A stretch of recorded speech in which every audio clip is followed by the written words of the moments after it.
En 1882, el artista estadounidense John Singer Sargent finalizó su obra titulada El Jaleo, cuadro que hoy forma parte de la historia del arte universal. Conozcamos más sobre esta pintura.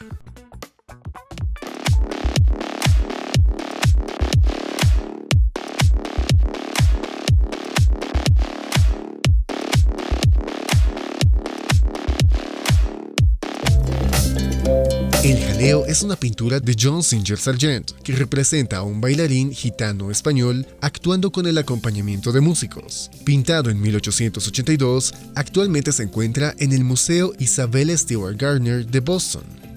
La pintura se inspiró en un viaje de 5 meses que hizo Sargent por España y al norte en África en 1879, que también produjo la pintura al óleo más pequeña de Spanish Dance. Cronológica y temáticamente, la pintura está relacionada con una serie de obras que Sargent pintó durante una estancia posterior en Venecia.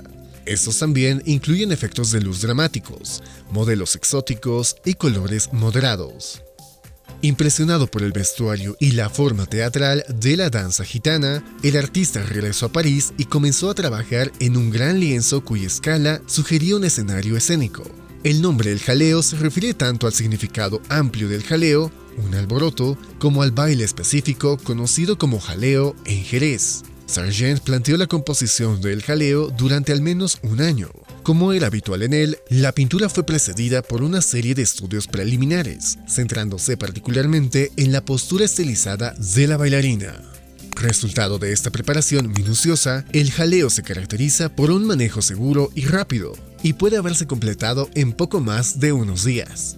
En desacuerdo con la práctica académica de modular cuidadosamente los tonos, Sargent dramatiza el contraste entre los negros ricos y la brillante falda blanca de la bailarina, captada con una fuerte luz incidiendo en sus pies y pintada enérgicamente con objeto de sugerir movimiento.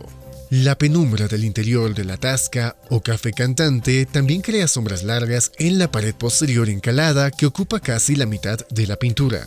La bailarina sugiere un movimiento hacia adelante, de izquierda a derecha, a través del lienzo. Lleva un gran mantón bordado, envuelto alrededor de sus hombros, ilustrando el vestido típico flamenco. La pintura se ha incluido tanto como ejemplar del impresionismo de John Singer Sargent como su afinidad con el movimiento realista. Ahora te presentamos algunos datos técnicos de esta pintura. La obra El Jaleo data del año 1882. Su autor es John Singer Sargent. La técnica óleo sobre lienzo. Su estilo impresionismo. Tiene una medida de 237 por 352 centímetros y se encuentra en el Museo de Arte Isabella Stewart Gardner, en Boston, Estados Unidos. Coméntanos cuál es la obra que consideras más representativa de Estados Unidos. Suscríbete para más contenido como este y déjanos saber si este video te gustó. Hasta la próxima.